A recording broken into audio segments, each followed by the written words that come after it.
What's going on, guys, and welcome back to another episode of Career Mode. This is episode number 140, and we start today's episode off with the board again coming to us and giving us another vote of confidence. I think that's the third email we've got from them this season, basically saying you'll continue to be at the club for the foreseeable future. They're just begging us to stay, aren't they? They really are. As you saw there, we did go back into the browse job section, but so far still none are available. But I'm sure some will be cropping up in the next few weeks, as we are now into mid-October, and that is when jobs, start to become available. Usually only a few here and there, but they start to become available for me. That's how I've always seen it in career mode. So yeah, the board desperate for us to stay, but it probably isn't going to happen. But still, we did have some European qualifiers. We drew one with Belgium, and then we beat Finland away. So still managing England, of course. Obviously, as per usual, we simulate those games, but still managing England.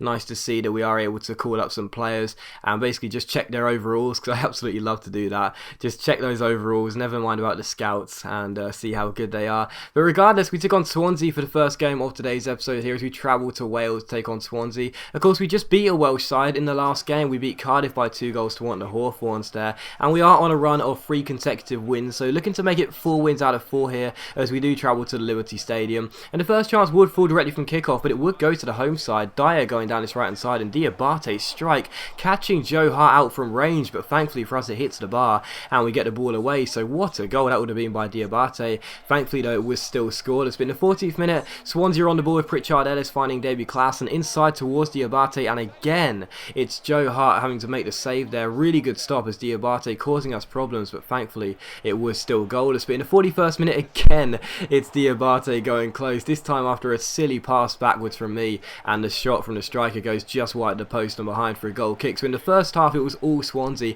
We hadn't even had a sniff at goal in this game, which is why in the 45th minute on the stroke of half time, and Bayern Yang got us the first goal of the game. So it's always funny when that happens. One team is dominating and then the other team goes and scores with their first chance of the game. It is Niang who gets the goal, the ever reliable Niang, who did score the late winner against Cardiff in the last game there. Pretty poor defending, really, a terrible touch, and as Niang went forward, didn't even need a touch himself, just calmly opens up his body, finesses the ball into the corner and makes it Swansea 0, West Brom 1. So we take a pretty undeserved lead, to be honest. In the 63rd minute, Swansea are through again here. Popov taking the ball around Carlos Zambrano, crossing the ball in, again seeking out the danger man Diabate, but what a save that is by Joe Hart from point blank range. Incredible stop by our goalkeeper, and it is still Swansea 0, West Bromwich Albion 1. From the corner, Montero crosses the ball in, looking for Diabate at the far post again, on the end of everything in this game, and his header goes just over and behind for a goal kick. So still Swansea 0, West Bromwich Albion 1 here. And late on in the game, as Paco Alcacer's on the ball, he turns Fernandez here and goes through one-on-one, and Paco Alcacer gets his first goal for the club as well with 6 minutes to go. And this was a real snatch and grab performance, because Swansea was so much better than us, as Alcacer does celebrate his first goal in the West Bromwich Albion shirt. Swansea was so much better than us in this game. They really were, played a lot better than us. They really did. And I kind of, at the end of the game, don't get me wrong, I was pleased to get the 3 points. I was pleased Alcacer got his first goal for the club. I was pleased to get a clean sheet, but I kind of sat there and thought to myself, that's one of those games where, you're always pleased to get the win, but you also think, that was really bad. Like, that was really bad. And to say we got away with one is a complete understatement, because Swansea just pummeled our goal with so many shots, so many attempts. Hart had to make a couple of great saves. The woodwork was struck as well early on. Diabate was at the heart of everything, and we so luckily escaped with a win in that game. We would have been lucky to get a point in that game, but instead we did get the 3 points. I'm happy about it, but still the performance just wasn't good enough in my opinion.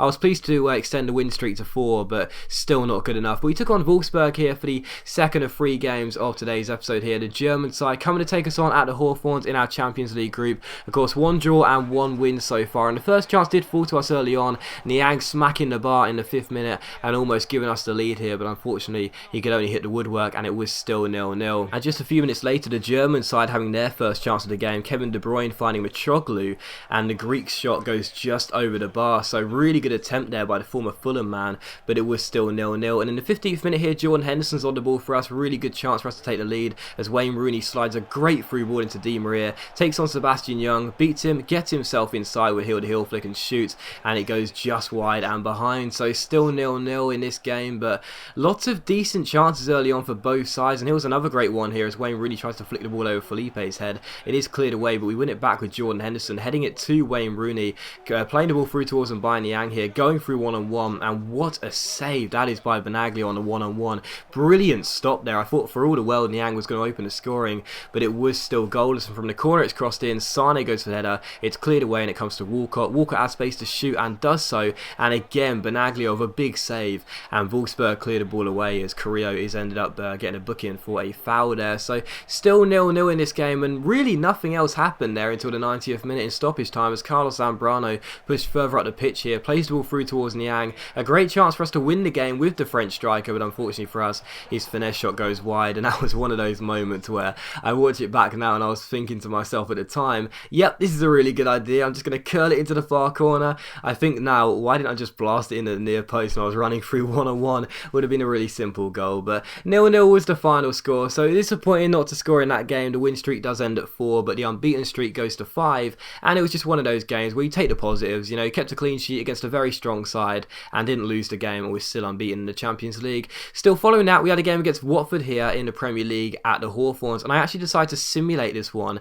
and we ended up winning the game by 3-1. Now I know I'm not a career mode YouTuber who simulates too many games, and don't worry because I won't be simulating too many more either, but I am trying to speed through the season a little bit and try and get to as many hopeful potential job offers as possible. So don't worry, I'm not going to be simulating every single game, but that was a game where against Watford, a side who we should beat at home, you know, I to be honest, I thought for sure we definitely would, and we did. We beat them by 3-1, so it doesn't really have any harm in that. But regardless, like I said, I won't be simulating too many more, just one every now and then. But still, we did take on Watford, we did beat them by 3-1, that was great. And also we had a youth squad monthly report. We also saw that Creswell has got an injury, he'll be out for 3 weeks, which is a bit of a shame. And also here is our squad report as we now enter November.